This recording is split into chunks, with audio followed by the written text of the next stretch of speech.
Quand tu ne lis pas la parole de Dieu, tu ne peux pas comprendre une déclaration de parole que ça, là, si c'est la parole de Dieu ou pas. Tu vois? Donc tu ne sauras pas discerner. Non, quelqu'un peut parler quelque chose qui est bien, mais parfois ce n'est pas de Dieu. Parfois si c'est contraire à la pensée de Dieu. Parfois si c'est une pensée superficielle, mais en profondeur, c'est à l'encontre de la parole de Dieu. Il y a comme beaucoup de déclarations les gens font, même des hommes de Dieu, parce qu'un homme de Dieu a fait ça, et puis ça se répartit, il y a tout le monde qui en parle, c'est comme on dit. Je sais que les gens s'inspirent des gens, la première personne, on ne naît pas fils de Dieu, mais on devient fils de Dieu. Et c'est quand tu as, voilà, tu connais pas Nanzam. Maintenant, nous naissons qui? Donc, tu vois, Bana est Satan, tu vois comment Bana Nanzam, ou bien c'est comment? Qu'est-ce que signifie fils de Dieu? Moni. Or, fils de Dieu, c'est la prédestination. Fils de Dieu, c'est quand nous entrons dans les plans de Dieu, c'est la rédemption. La rédemption, c'est quoi? C'est ramener quelque chose dans sa position originale. Dans une autre forme, c'est quoi la rédemption? C'est la possession légale de tout ce que Adam et Ève ont perdu depuis la chute. C'est restituer à l'homme ce que l'homme avait perdu depuis le jardin d'Éden. Tu vois? Donc on restitue à qui? À un fils de Dieu.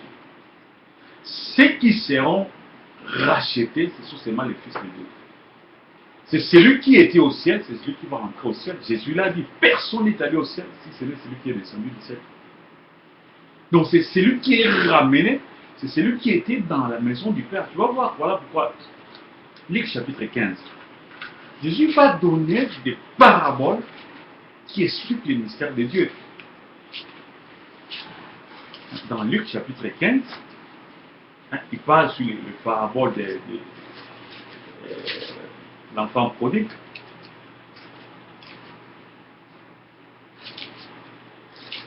Donc, il commence au verset 11. Il dit encore, Luc chapitre 15, à partir du verset 11, il dit encore, un homme avait deux fils. Le plus jeune dit à son père, mon père, donne-moi la part des biens qui me doit me revenir. Et le père leur partagea son bien. Peu de jours après, le plus jeune fils ayant tout ramassé, partit pour un pays éloigné, où il dissipa son bien en vivant dans la débauche. Lorsqu'il eut tout dépensé, une grande famine survint dans ce pays. Il commença à se trouver dans les besoins. Il alla se mettre au service d'un des habitants du pays qu'il envoya dans ses champs garder les pourceaux. Il aurait bien voulu se rassasier les carouches et manger les pourceaux, mais personne ne lui a donné. Étant rentré à lui-même, il dit, combien d'ouvriers chez mon père ont du pain en abondance, et moi ici je meurs de faim. Je me lèverai, j'irai vers mon père, et je lui dirai, mon père, j'ai péché contre les cieux et contre toi. Je te prie d'être appelé ton fils, traite-moi comme l'un de tes fils. Et il s'éleva, alla vers son père, et comme il était encore loin, son père le vit et fut ému de compassion. Il courut se jeter à son cou et l'embrassa. Le fils lui dit, mon père, j'ai péché contre les cieux et contre toi. Je ne suis plus digne d'être appelé ton fils. Mais le père dit à son serviteur, apporte vite la plus belle robe et révèle-le. Mettez-lui un anon au doigt et des souliers aux pieds. Amène le veau gras et tuez-le. Mangeons et réjouissons-nous. Quand mon fils, qui voici était mort, il est revenu à la vie, il était perdu, il est retrouvé. Il commençait à se réjouir. Oh, le fils aîné était dans les champs, lorsqu'il revint et approcha de la maison, il entendit la musique et les danses, il appela un des serviteurs et lui demanda ce que c'était. Le serviteur lui dit, ton frère est de retour et ton père a tué le veau gras parce qu'il a retrouvé en bonne santé. Il s'est mis en colère, ne voulait pas entrer. Son père sortit, il le pria d'entrer, il répondit à son fils, voici il y a tant d'années que je te sers, sans avoir jamais transgressé tes ordres, et jamais tu m'as donné un chevreau pour que je me réjouisse avec mes amis. Et quand ton fils est arrivé, celui qui a mangé ton bien avec les prostituées, c'est pour lui que tu as tué les veaux gras. Mon enfant, lui dit le père, tu es toujours avec moi et tout ce que j'ai est à toi. Mais il fallait bien s'égayer et se réjouir parce que ton frère qui voici était mort, il est revenu à la vie. Parce qu'il était perdu, il est retrouvé. Ici, le Père, c'est Dieu. Dieu, notre Père. Le plus jeune, c'est Adam, l'homme. Les nés, ce sont les anges. Ils sont dans les cieux. Michael et ses anges. Les anges qui ne sont jamais tombés. Parce que quand nous allons plus loin, je crois dans 1 Jean, la Bible dit que même les anges s'étonnent en voyant la révélation de Dieu aujourd'hui dans l'église. Parce que comment ces gens-là qui ont désobéi à Dieu, mais Dieu est descendu pour les sauver, pour les racheter. Dieu a exprimé plus d'amour et pas inabango, plus que ses enfants habitaient dans la maison du Père. C'est Adam qui habitait dans les jardins d'Éden, qui était la maison du Père. Chaque soir, le Père descendait. Il allait au ciel pour travailler et puis descendait voir son fils Adam. Il lui parlait. Les anges, ce sont ses fils aussi, ce sont ses serviteurs. Ce sont les serviteurs de Dieu. Le fils, c'est nous, l'homme. Parce que si un ange transgresse la parole de Dieu, il est jeté pour toujours. Donc le fils de Dieu, c'est nous, le fils de Dieu. Mais les types physiques, donc, dans l'image ici, Jésus prend les autres, les nés, comme la catégorie des anges, parce qu'il n'y en a pas d'autres gens qui n'ont pas péché, à l'exception de anges. Alors, le Fils de Dieu, ici, il dit, papa, donne-moi ma part, je vais aller. Il est allé vivre dans les péchés. C'est comme Adam. Il n'a pas obéi à Dieu, il a pris sa part, il est parti dans les péchés. Mais après un temps, la Bible dit ceci, il est rentré en lui-même. C'est l'âge de la prédication. La prédication a pour mission de ramener la pensée de l'homme à Dieu. De ramener l'homme à la raison. Afin que l'on puisse dire que, oh, j'étais perdu. J'ai un père. Je dois rentrer dans la maison de mon père. C'est ça la rédemption. C'est-à-dire, retour dans la maison du père.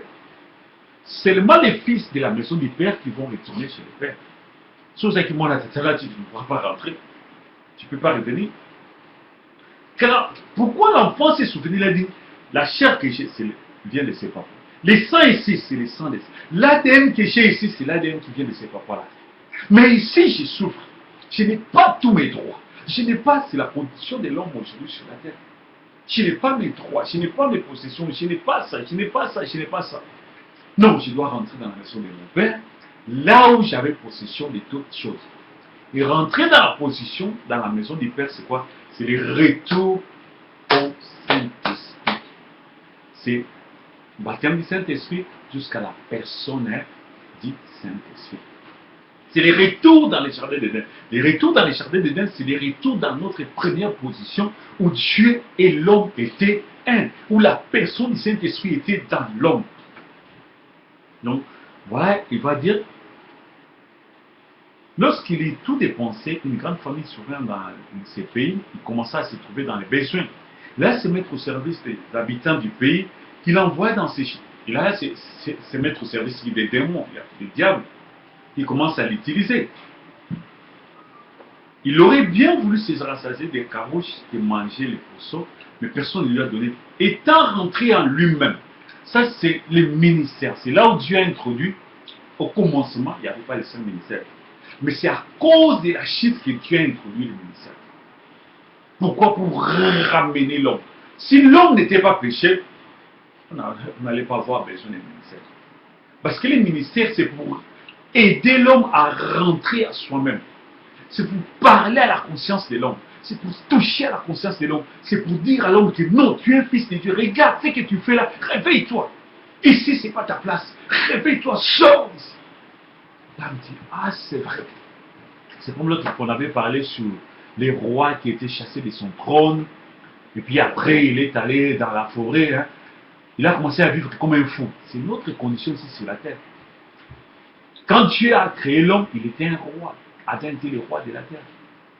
Mais à cause du péché, il est chassé de son trône. Il est chassé de son royaume.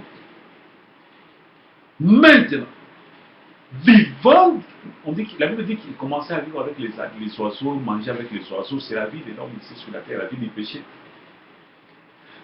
Mais on dit un jour, et la raison lui revint. il a levé les yeux pour voir. Ça, c'est l'œuvre du ministère. L'œuvre des saints ministères, des pasteurs, évangélistes, apôtres, prophètes. C'est aider les gens afin que les gens puissent retrouver la raison. Afin que les gens puissent retrouver que non, je suis un enfant de Dieu. Les parler, réveiller la conscience des gens, motiver les gens, secouer les gens par l'évangile. Non, ce que vous faites là, c'est mauvais. Vous êtes des enfants de Dieu. Ce n'est pas votre vie. Votre vie est dans l'évangile. Revenez à l'évangile. Revenez à Dieu. Vous êtes les fils de Dieu. Vous ne pouvez pas vivre. Ça, c'est la vie des pourceaux. Ça, c'est la vie des cochons. Ça, c'est la vie des chiens. La prostitution, c'est la vie des chiens. Alors l'homme va se ressaisir et dire, oh, pourquoi j'ai vu dans les débauches? Pourquoi j'ai vu dans ça? Pourquoi j'ai vu dans... Donc, je dois abandonner. C'est aider l'homme à revenir. Voilà pourquoi la Bible parle dans Romains chapitre 12. La Bible dit ceci. Nous allons lire. Romains chapitre 12, verset 1.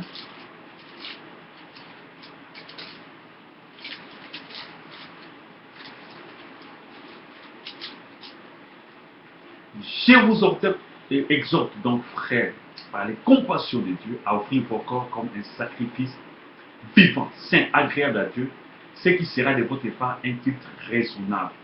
Verset 2. Ne vous conformez pas au siècle présent, mais soyez transformés par le renouvellement de l'intelligence, afin que vous discerniez quelle est la volonté de Dieu, ce qui est bon, agréable et parfait. C'est ça l'œuvre. L'œuvre du ministère a pour mission d'aider les gens à renouveler leur intelligence.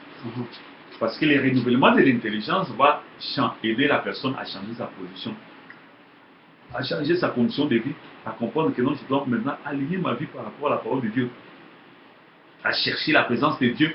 Et le reste, Dieu fera la suite. Le Saint-Esprit fera son travail. C'est Romains combien? Romains chapitre 12, verset 1-2. Et donc Dieu fera son travail quand la personne va se donner à Dieu. Donc nous voyons ces fils ici. Maintenant, c'est-à-dire que c'est le Saint-Esprit au travers des hommes de Dieu qui sont venus lui prêcher que toi, tu es un fils du roi.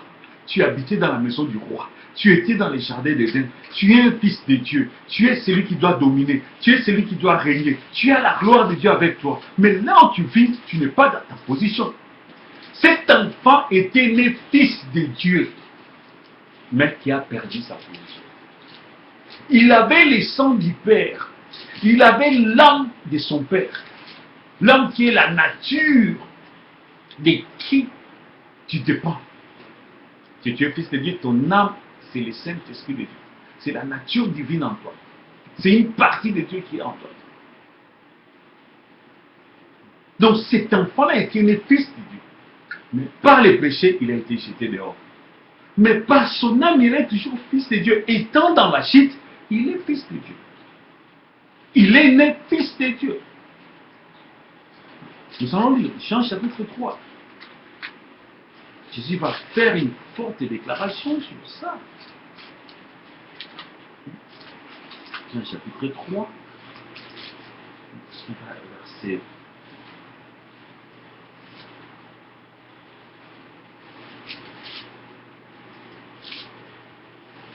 Je commence au verset 10. Jésus lui répondit, Jean chapitre 3, je commence au verset 10. Tu es le docteur d'Israël, tu ne sais pas ces choses. En fait, donc c'est pour dire que ce n'est pas l'intelligence, ou l'école, ou la théologie, ou la connaissance humaine, ou la compréhension humaine, ou la capacité humaine, ou l'intellectualisme humain, ou la science humaine qui peut aider quelqu'un à comprendre ces choses. C'est le Saint-Esprit de Dieu. Voilà pourquoi il dit, tu es docteur, c'est-à-dire le niveau le plus élevé de la science humaine. Tu ne sais pas ces choses. En vérité, je te le dis. Nous disons ce que nous savons. Et nous rendons témoin de ce que nous avons vu. Là, ici, il s'identifie avec les prophètes. Et vous ne recevez pas notre témoignage. Si vous ne croyez pas, quand je vous ai parlé des choses terrestres, comment croirez-vous quand je vous parlerai des choses célestes? Personne n'est monté au ciel si ce n'est celui qui est descendu du ciel, le Fils de l'homme qui est dans le ciel. Pour monter au ciel, il faut que tu sois celui qui est descendu du ciel. Celui qui était au ciel, il est venu sur la terre, c'est celui qui va rentrer au ciel. Celui qui n'a jamais existé au ciel n'ira pas au ciel. Celui qui était au ciel dans la maison du Père, et dans mon Kyrio, c'est celui-là qui rentrera aussi au ciel. Tu vois, la rédemption, c'est quoi? C'est retour dans ta position originale. Voilà pourquoi la Bible dit que le Saint-Esprit rend témoignage à notre esprit que je suis un enfant de Dieu. Un enfant de Dieu, même quand il était païen, il se dit, moi j'appartiens à ce Dieu-là. Quelque chose fortifie son âme, lui donne cette assurance. Il dit, un jour je servirai ce Dieu-là, un jour, parce que je sens que je suis là-bas. Son âme, parce que c'est une partie de Dieu. Son âme, c'est parce que c'est une partie du Saint-Esprit. Même il est dans les péchés, mais il a quelque chose de Dieu en lui. Il est né avec ça. Comme Jean-Baptiste était né avec le Saint-Esprit dans son cœur. Comme Jérémie était né avec le Saint-Esprit dans son cœur. Comme Samson était né avec le Saint-Esprit dans son cœur. Tout enfant de Dieu, cela ne veut pas dire que ces gens-là sont spéciaux. Non. Tout enfant de Dieu naît avec la colonne de feu dans son cœur. Avec la nature divine dans son cœur. Mais il grandit dans les brouillards, entouré des brouillards d'une voix qui l'empêche parfois à se ressaisir, à comprendre sa position. Voilà pourquoi Dieu a envoyé le ministère de la parole pour lui réveiller son esprit, réveiller son âme, réveiller sa conscience. Et que non, moi je suis un enfant de Dieu. C'est ce qui s'est passé avec cet enfant. C'est ce qui s'est passé avec cet enfant. C'est-à-dire cet enfant était un enfant de Dieu par prédestination. Il était dans la maison du Père. Il vivait chez le Père. Mais il a quitté. Mais son âme disait toujours, moi j'appartiens à Dieu. Moi je suis de Dieu. Un homme spirituel, même quand il est païen, il est toujours sensible à la chose spirituelle. Il est toujours sensible. Pourquoi? La spiritualité, c'est un don de Dieu qui est déjà en lui. Nous naissons avec quelque chose de Dieu, même quand nous étions dans le monde. C'est comme ça que Jérémie est né. Jérémie n'est pas un extraterrestre ou bien un extra-fils de Dieu, non. C'est comme ça que tout ce que Dieu a dit à Jérémie, il disait ça à tous les hommes de Dieu, à tout enfant de Dieu. Ce que Dieu a dit à Samson, il parlait ça à tout enfant de Dieu. Et il s'est rempli de Saint-Esprit le ventre de sa mère. Il y a une partie de Dieu qui est dans toi. Tout enfant de Dieu, s'il croisait Jésus, son âme, même étant dans les ventres de sa mère, quelque chose allait bouger en lui. Pourquoi? Parce que c'est la nature divine. C'est la lumière. C'est la nature divine. C'est ce qui a fait qu'un jour, il est rentré en lui-même. Il s'est souvenu maintenant. Moi, je suis le Dieu. Comment je peux vivre la vie du péché? Comment je peux vivre dans les débauches? Comment je peux vivre dans l'alcool? Comment je peux vivre telle vie? Non, moi, je suis le Dieu. C'est toi. Arrêtez ça, il doit rentrer. S'il ne venait pas de ce papa-là, il n'allait pas faire ça. Là, il dit, bon, mon père est ici chez nous. Mais parce qu'il sait que mon père est quelque part, je dois commencer à le chercher. C'est la puissance du Saint-Esprit qui a révélé le Saint-Esprit dans lui pour lui dire que non, mais toi tu es de Dieu. Non, ça ce n'est pas pour toi, ça c'est pas ta part, ça c'est pas ta vie. Il faut rentrer. C'est l'œuvre du Saint-Esprit qui réveille le Saint-Esprit dans l'homme. Comme Jésus a dit, personne n'est monté au ciel, sinon celui qui est descendu du ciel. Pourquoi Jésus parlait aux apôtres? Il a dit, ce n'est pas moi qui vous ai choisi, mais l'un de vous est un de moi. Il dit, mon Père vous a choisi avant la fondation du monde. Dieu le savait, Dieu vous connaissait. Dieu avait déjà marqué en vous un sceau de Dieu, quelque chose de Dieu, une marque de Dieu en vous. Afin que, quand le moment sera là, que vous puissiez vous réveiller. Voilà pourquoi tu vas voir l'apôtre Paul, qui était un docteur de la loi, qui avait la connaissance de la loi, qui persécutait l'église de Dieu. Mais quand il est allé au ciel, quand il a reçu la révélation de Christ, c'est dans le livre des Galates, il va faire une forte déclaration. Lui qui a persécuté l'église de Dieu, lui qui a fait toutes ces choses, mais écoute ce qu'il va dire. Dans le livre des Galates, chapitre 1, verset 15. Je vais commencer au verset 13. Mon verset 11, il dit, je vous déclare, frère, que l'évangile qui a été annoncé par moi n'est pas de l'homme. Car je ne l'ai ni reçu ni appris d'un homme, mais par une révélation de Jésus-Christ. Vous avez su en effet quelle était autrefois ma conduite dans le judaïsme, comment j'ai persécuté à outrance et ravagé l'église de Dieu. Et comment j'étais plus avancé dans le judaïsme que beaucoup de ceux de mon âge et de ma nation, étant animé d'un zèle excessif pour les traditions de mes pères. Mais verset 15, c'est l'autre verset, mais lorsqu'il plut à celui qui m'avait mis à part dès le sein de ma mère. Donc Dieu l'avait choisi dès le sein de ma mère. Mettre à part, c'est le Saint-Esprit qui te met à part. C'est la sanctification par le Saint-Esprit. C'est le Saint-Esprit. Quand Dieu te scelle, ça veut dire qu'il te met à part pour Dieu. À celui qui m'avait mis à part dès le sein. Comment il a su dès le sein de sa mère? Et qui m'a appelé par sa grâce de révéler en moi son Fils, afin que j'ai la naissance parmi les païens, comme Dieu avait mis à part Moïse, comme Dieu avait mis à part Jérémie, comme Dieu avait mis à part Jean-Baptiste, comme Dieu avait mis à part tous les sons de sa mèche. Samson, tous les hommes de Dieu, tous les enfants de Dieu, à chacun selon les dons qu'il a reçus. Les autres, ils ont été mis à part, mais n'ont pas eu les dons de prêcher. Voilà pourquoi ils sont restés enfants de Dieu jusqu'au moment où la parole de Dieu va jaillir dans leurs yeux et va dire, oh, je suis enfant de Dieu. Comment il a su que c'est lui qui m'avait mis à part dès le sein de sa mère? C'est lui qui m'avait scellé du Saint-Esprit dès le sein de sa mère. Parce qu'il était prédestiné. Un enfant de Dieu n'ira jamais en enfer. Pourquoi? Parce qu'il est scellé pour lui. Donc, nous naissons enfants de Dieu. Avant même de connaître que tu es fils de Dieu, Dieu savait que tu es mon fils. Et Dieu avait déjà placé quelque chose de Dieu en toi. C'est ce qui est arrivé avec cet enfant. Mais le processus, c'est quoi? Ça commence par la repentance. Voilà pourquoi prêcher la parole de Dieu, il faut toujours la repentance. Actuellement, il y a des gens qui ne s'est jamais repenti. Il a commencé à fréquenter une église, demain, il commence à chanter. On dit, mais toi, tu as commencé. Demain, il commence déjà à chanter. En fin de compte, on trouvait que c'était un catholique. C'est quelqu'un qui n'a. Non pas qu'il regardait la télévision, il voyait les choses de Dieu et tout ça, il allait aussi là. Mais un païen.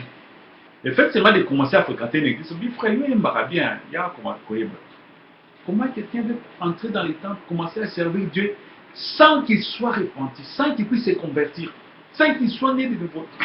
Aveuglement, ma pasteur. Un païen, bien païen. Le frère commençait à chanter. Ah, la sœur, non, commence à interpréter. C'est commence à faire protocole. Beaucoup. J'ai vu ça dans beaucoup des églises, c'est tout même ici au Canada. Sans qu'il soit baptisé. Ni dans l'eau, ni dans les. C'est 3 ans plus tard, on va baptiser quelqu'un qui servait déjà Dieu. Mais ça, c'est quelqu'un qui n'est pas né, mais qui commence déjà à travailler au monde dans un bureau. C'est ça. Tu dois naître, grandir, former et puis servir. Quelqu'un qui n'est pas encore né, parce que les baptêmes dans l'eau, baptême du Saint-Esprit, les baptêmes dans l'eau, tes positions dans l'église, les baptêmes du Saint-Esprit, tu es né dans les corps. Et maintenant, plus tard, tu commences à exercer une fonction dans ces corps-là. Mais quelqu'un qui n'est pas né d'eau et de l'esprit, pas rien encore, mais à une église, il y aura la forme de un frère. Non, on lui donne cette fonction.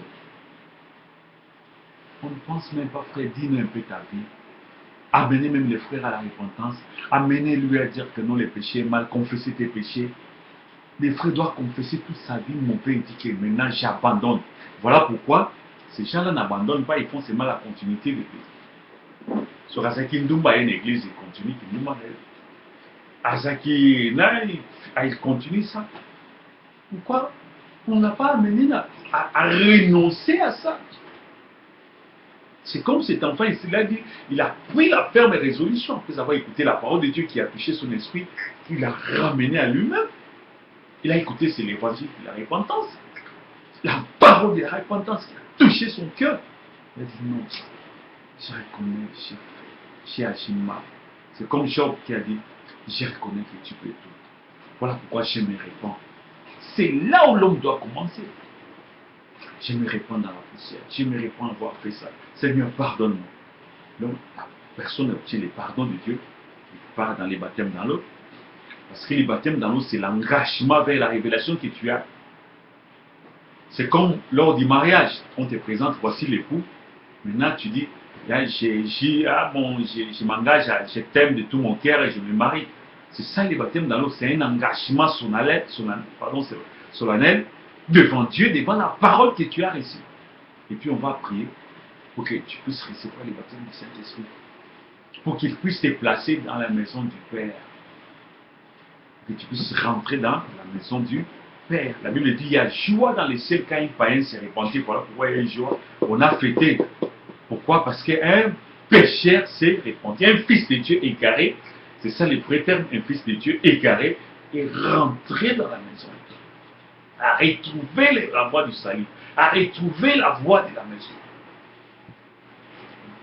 Et le retour commence dans l'eau, mais beaucoup plus aussi dans le baptême du Saint-Esprit. Parce que le baptême du Saint-Esprit te place dans le corps de Christ.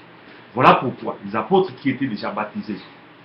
Mais Jésus, avant de partir, il a dit, Simon, quand tu vas te repentir... C'était Romains combien? Romains 12. Hein? Je viens de lire Galates chapitre 1, verset 15. Jésus va dire à Pierre, dans Jean chapitre 21, donc nous sommes dans le livre de Jean chapitre 21, C'est-à-dire Galates 12, 1, 15, j'ai commencé au verset 12 jusqu'à 15, Galates chapitre 1, verset 12, 13, 15, mais notre verset c'était le verset 15. Donc maintenant, nous sommes dans, après ça c'est Jean, chapitre 21.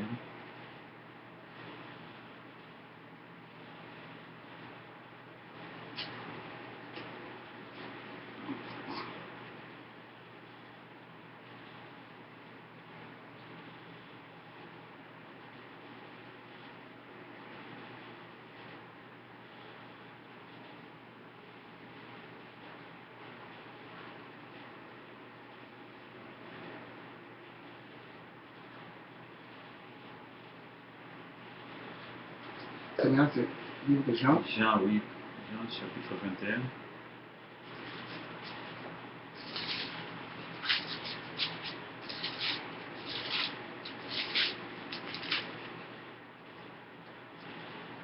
Donc, si nous parlons beaucoup plus quand Jésus, après sa mort, donc avant de partir, hein, Jean 21. voilà, je commence au verset 17. Il lui dit, pour la troisième fois, Simon, fils de Jonas, m'aimes-tu? Pierre fit attristé de ce qu'il lui avait dit. La troisième fois, même tu lui répondit, Seigneur, tu sais toutes ces choses. Tu sais que je t'aime. Jésus lui dit, paie mes brebis. En vérité, je te le dis, quand tu étais plus jeune, tu t'es saigné toi-même, tu allais où tu voulais. Mais quand tu seras vieux, tu étendras tes mains, et un autre te saignera et te mènera où tu ne voudras pas. Et là, il parle sur le baptême du Saint-Esprit, que quand le Saint-Esprit viendra, c'est lui qui va commencer à te conduire. Il dit cela pour indiquer par quel mot Pierre glorifierait Dieu, et ainsi parlé, il dit, suis-moi. Nous allons encore lire dans le livre du roi de Luc, le dernier chapitre du livre de Luc, Luc 24.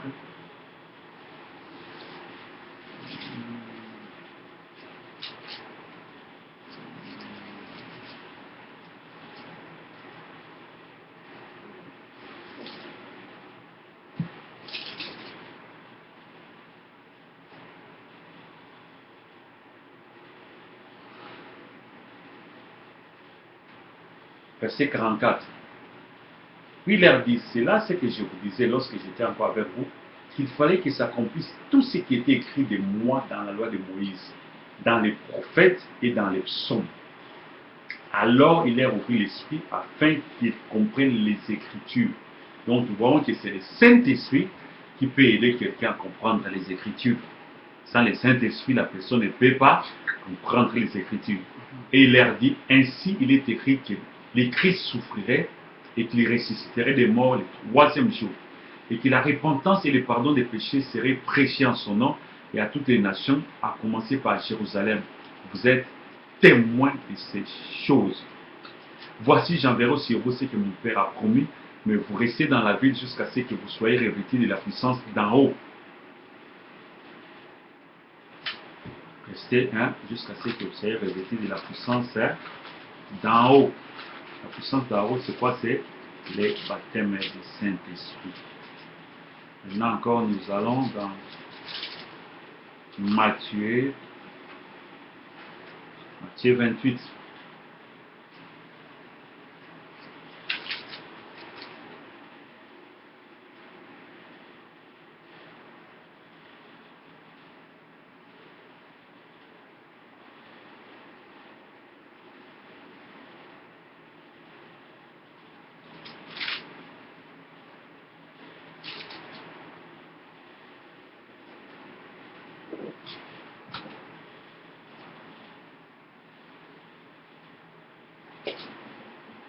Matthieu 28. Nous irons sur verset 16. Les 11 disciples allèrent en Galilée sur la montagne que Jésus leur avait désignée.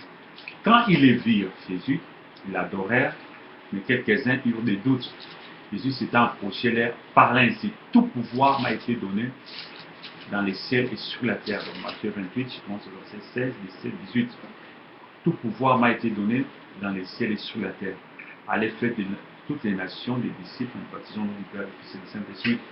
Enseignez-les à observer tout ce que je vous ai prescrit. Voici, je suis avec vous jusqu'à la fin du monde. Donc, ici, nous voyons que Jésus, avant de partir, c'est-à-dire après avoir prêché la parole, maintenant, il demande aux disciples d'aller dans la chambre haute pour prier, attendre jusqu'à ce que le Saint-Esprit vienne. Le Saint-Esprit allait venir pour confirmer la parole que Jésus leur avait dit. Donc, le Saint-Esprit est la confirmation de la promesse. Jésus était la parole de Dieu, il était la promesse de Dieu. Il était la parole faite chair. Voilà, quand il est allé entrer dans l'eau pour confirmer la parole, il est sorti, le Saint-Esprit est venu confirmer cette promesse. Tu vois? Donc le Saint-Esprit de Dieu vient confirmer la parole de Dieu aujourd'hui. Il y a des promesses de Dieu qui doivent s'accomplir aujourd'hui. Et quand Dieu baptisait le Saint-Esprit, c'est pour que tu puisses voir la parole de Dieu pour ton jour. C'est pour que tu puisses vivre les promesses de Dieu pour aujourd'hui. Il y a une promesse de Dieu aujourd'hui. Il y a des promesses de Dieu dans cette Bible pour cette ère-ci. Aujourd'hui, l'Église se prépare pour l'enlèvement. Les promesses de Dieu aujourd'hui, ce n'est pas la prospérité. La promesse de Dieu aujourd'hui, ce n'est pas d'être riche. Mais la promesse de Dieu aujourd'hui, c'est l'Église doit se préparer pour l'enlèvement. C'est la préparation de l'épouse.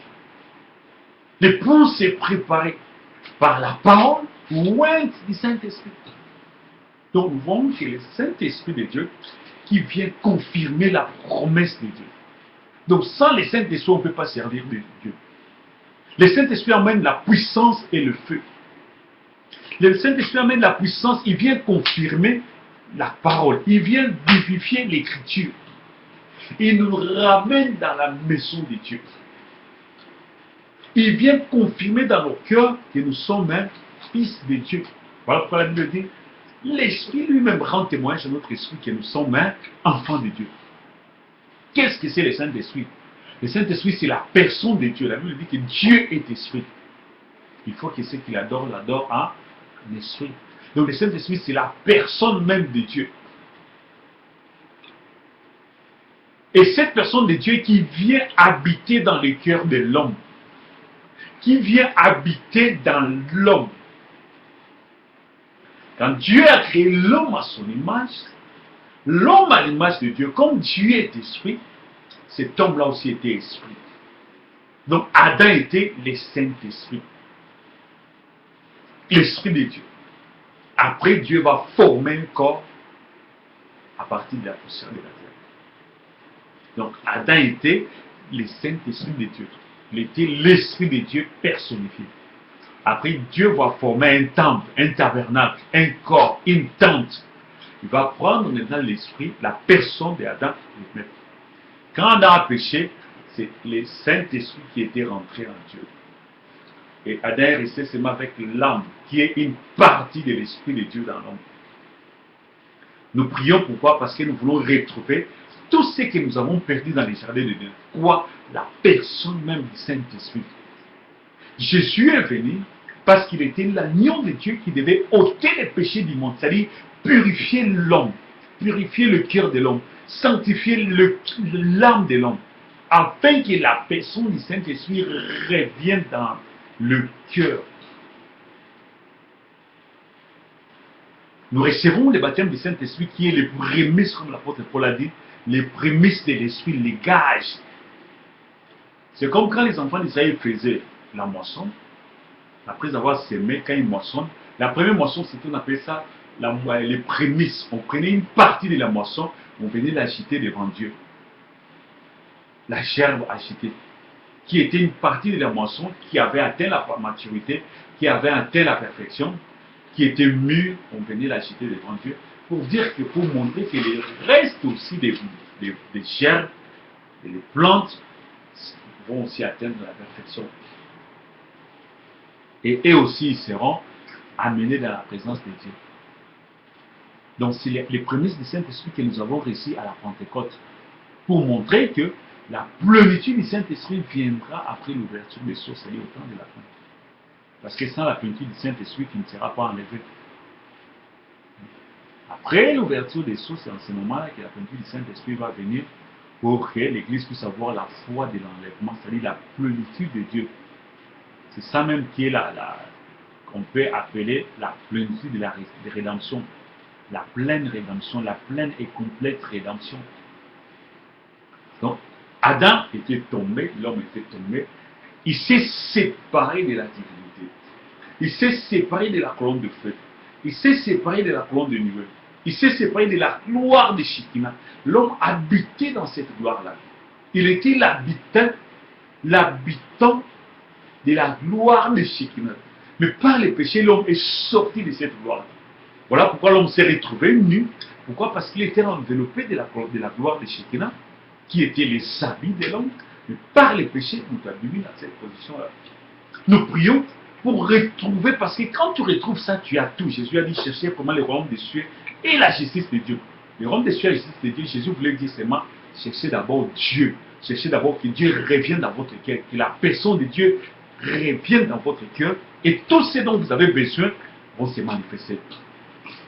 Parce que quand Dieu est là, tout est là, la bénédiction est là, la plénitude est là, le mariage est là, tout, la guérison est là, la santé est là, la perfection. Quand tu as Dieu, tu as toutes ces choses-là qui vont commencer à se manifester à chaque saison. Chaque chose va se manifester à sa saison. Donc, voilà pourquoi, quand Jésus est venu, il a prêché d'abord. Mais sa mission était, il était l'agneau de Dieu qui devait mourir. Pourquoi? Parce que l'homme était souillé. La nature de l'homme était souillée. Le Saint-Esprit ne pouvait pas habiter dans l'homme à cause du péché. Il fallait que le sang de Jésus soit versé pour laver l'âme de l'homme, pour purifier le cœur de l'homme, afin que Dieu puisse descendre sous la forme de la colonne de feu. Comme le jour de la Pentecôte, pendant qu'il priait, la Bible dit, la plénitude de Dieu est descendue, qui est la colonne de feu, sous forme de langues de feu, sous forme de petites colonnes de feu. Donc, Actes des Apôtres, chapitre 1, verset 8. Actes des Apôtres, chapitre 1, verset 8. Mais vous recevrez une puissance, le Saint-Esprit survenant sur vous, vous serez mes témoins à Jérusalem, dans toute la Judée, dans la Samarie, jusqu'aux extrémités de la terre. Donc, avant d'aller témoigner, il faut que tu sois d'abord baptisé du Saint-Esprit. Jésus n'a pas dit après avoir terminé la théologie, non. Vous serez mes témoins, vous recevrez le Saint-Esprit de Dieu, la puissance de Dieu, une puissance vous sera donnée, et vous serez mes témoins. Parce que sans cette puissance-là, vous ne pouvez pas témoigner Dieu. Tu peux témoigner avec l'intellectualisme, mais ça ne peut pas sauver, ça ne peut pas délivrer les gens. Il faut que la personne qui prêche la parole de Dieu soit loin du Saint-Esprit. Il libère les colonnes de feu, qui est le feu pour aller consumer les péchés dans le cœur des gens. Qui puisse amener l'œuvre de la croix dans le cœur des gens. Les gens qui reçoivent la vie de Dieu, le feu du Saint-Esprit, qui purifie, qui brûle, qui consume le péché dans leur cœur. Sans cela, les gens vont se retrouver comme dans un bar, comme dans un club, comme dans une école, comme à l'université. Ils viennent, mais il n'y a pas de transformation, il n'y a pas de nouvelle naissance, il n'y a pas de vie qui change. Pourquoi? Parce qu'il n'y a pas le feu au travers de la personne qui prêche, pour transformer ces gens-là. Donc, tu vois, le Saint-Esprit, vraiment, c'est la base capitale, c'est-à-dire le christianisme est basé sur le Saint-Esprit. Sans le Saint-Esprit, il n'y a pas de christianisme. Le Saint-Esprit, c'est l'Esprit de Christ. Le Saint-Esprit, c'est l'Esprit de Dieu. Donc, c'est le Saint-Esprit qui a le feu pour brûler les péchés. C'est le Saint-Esprit qui produit la nouvelle naissance. C'est le Saint-Esprit qui transforme, qui révèle la parole. Alors, le Saint-Esprit révèle la parole pour donner la foi aux gens. Et lui-même, il révèle et lui-même, il vient confirmer cette parole.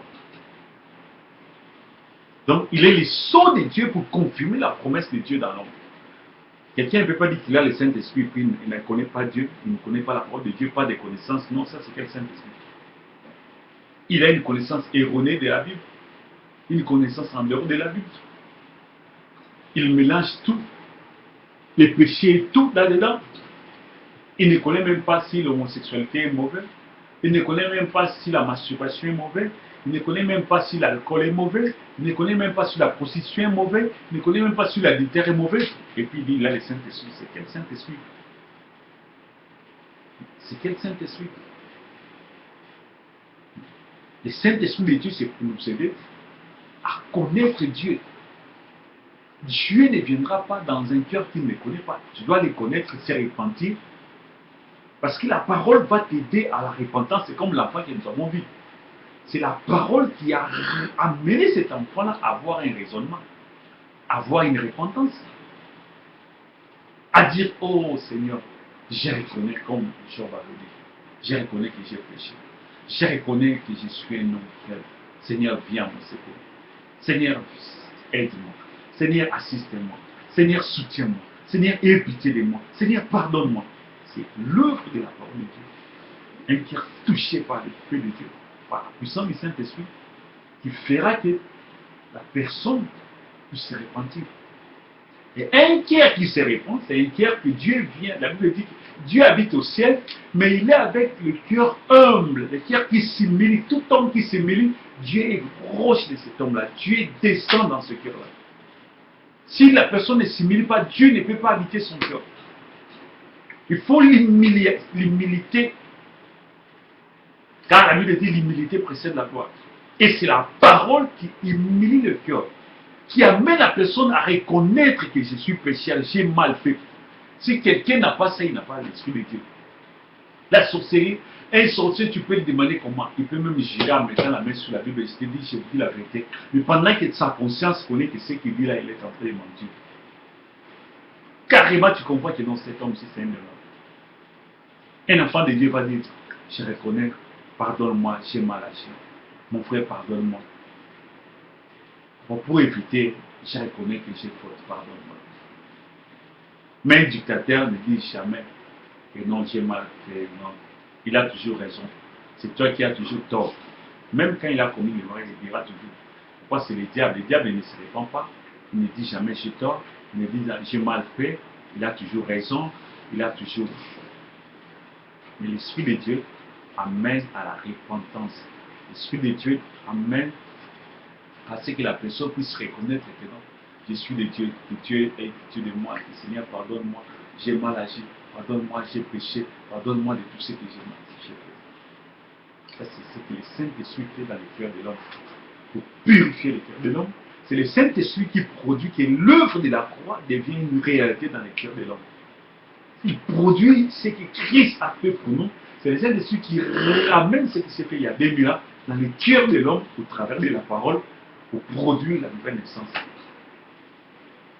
Quand la personne croit la parole de Dieu, la parole qui est prêchée, la parole qui révèle, puisque aujourd'hui il y a un des démons qui ont produit des péchés pour bloquer l'œuvre de Dieu.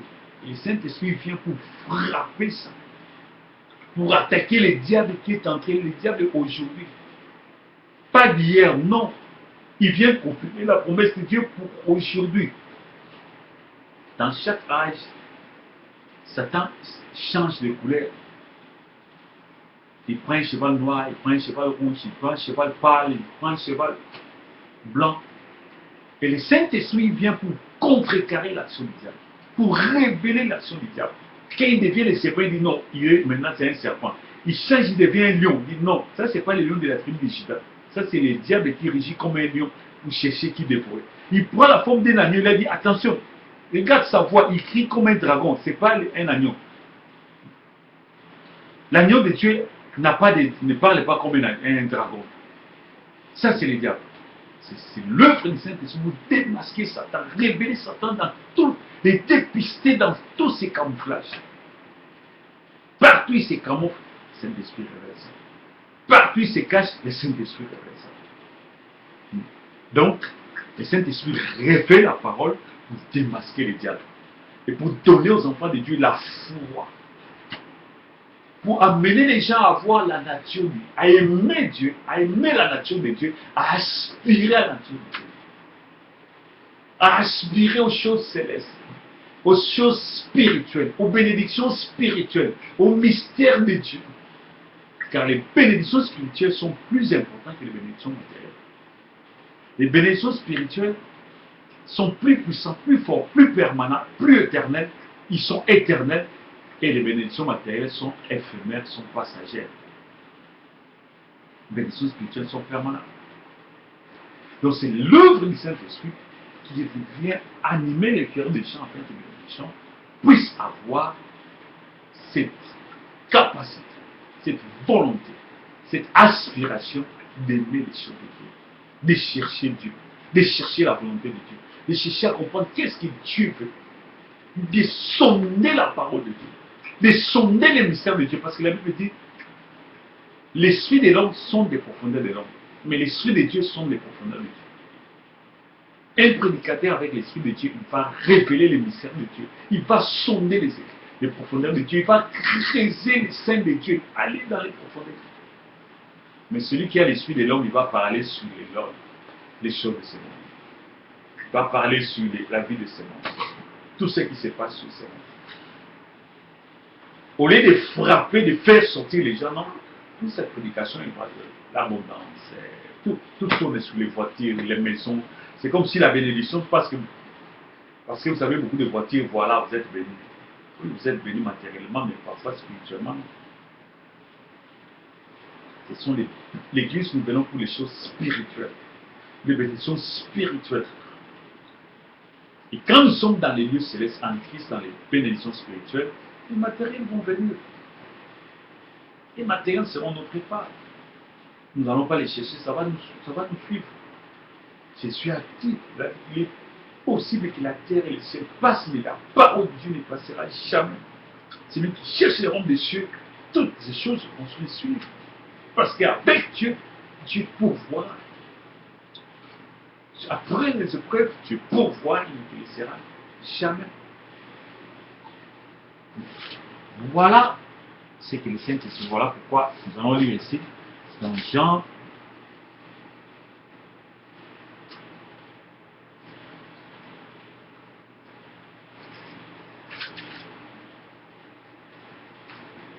Quand Jésus commence à parler sur les ministères du Saint-Esprit, le Saint-Esprit, ce n'est pas une troisième personne, non, c'est le même Dieu. Jean combien? Jean chapitre 16.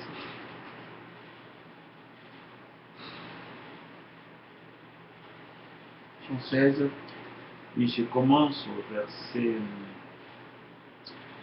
7. Cependant, je vous dis la vérité, il vous est avantagé que je m'en aille, car si je ne m'en vais pas, le consolateur ne viendra pas vers vous.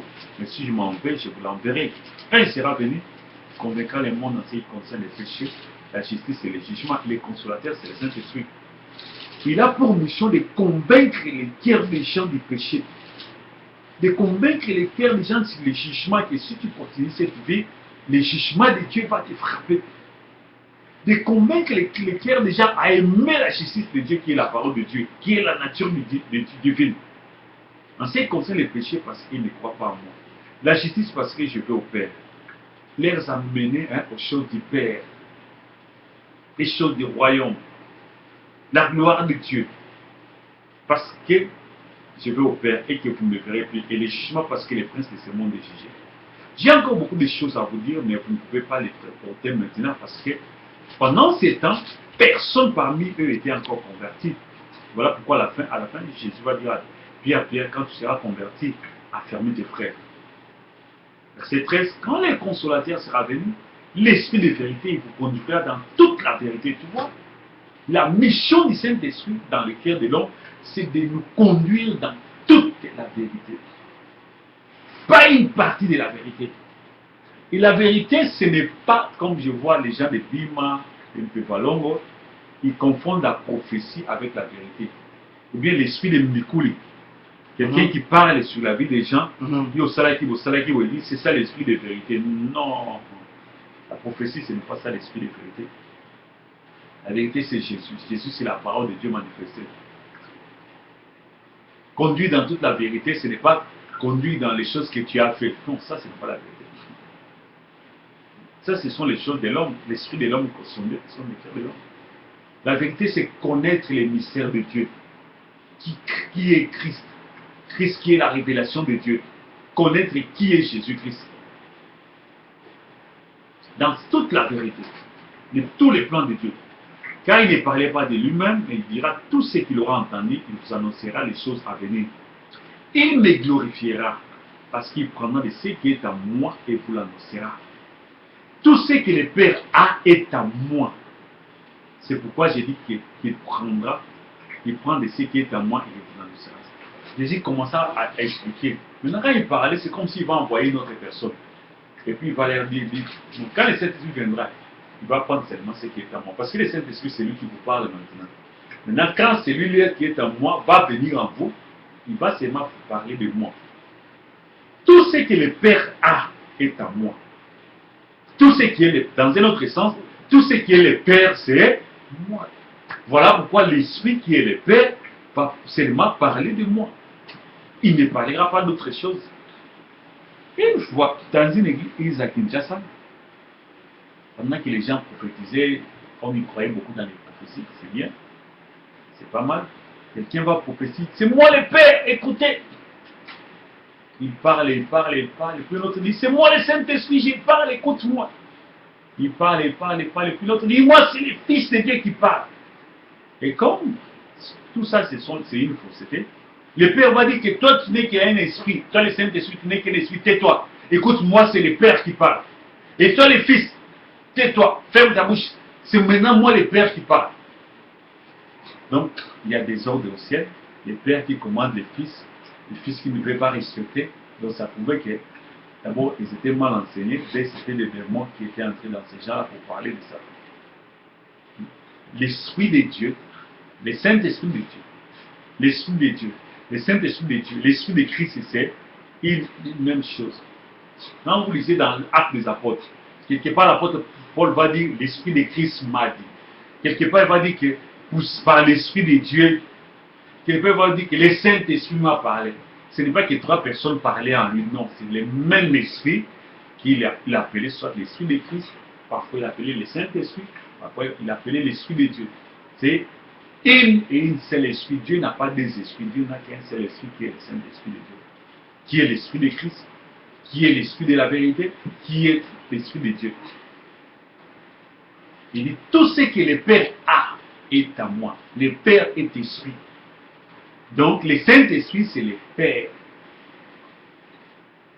C'est pourquoi j'ai dit qu'il prendra ce qui est à moi et qu'il vous l'annoncera. Jésus, c'est un homme, un corps, que le Père a habité. Voilà pourquoi on dit, Seigneur, montre-nous le Père. Enfin, je l'ai dit, mais depuis que je suis avec vous, vous ne savez pas que le Père habite en moi. Le Père, c'est l'Esprit, il habitait dans un corps. C'est comme le tabernacle, c'était un corps, et le Père était descendu. C'est comme la tente d'assignation, c'était un corps, le Père était entré. C'est comme le tabernacle que Salomon avait construit. C'était un corps, le Père était. Toutes ces choses-là parlaient de Jésus. Un corps que le Père va habiter. Mais les gens, comme la pensée humaine, on voit toujours un Père. Alors le Père a quelle forme? Un Fils, donc on voit aussi que Jésus est au ciel. Pour la Bible dit que Jésus, Christ, que nous avons connu, maintenant, il n'est plus la même personne. Il est devenu quoi? Un esprit vivifiant. Qui, pardon? Un esprit vivifiant. Il est devenu, l'esprit vivifiant, c'est quoi? C'est le Saint-Esprit. Quand Jésus est rentré au ciel, il est devenu le Saint-Esprit. L'esprit qui donne la vie. Voilà pourquoi il a dit, je pars, mais je reviendrai, je serai avec vous. Il est monté au ciel pour redescendre sous la forme de l'Esprit. C'est le même Jésus, le même Jéhovah de l'Ancien Testament qui s'est manifesté dans la chair, appelé le Fils de Dieu, et qui est venu maintenant sous la forme du Saint-Esprit. Donc c'est le même Dieu, la même colonne de feu, le même Père.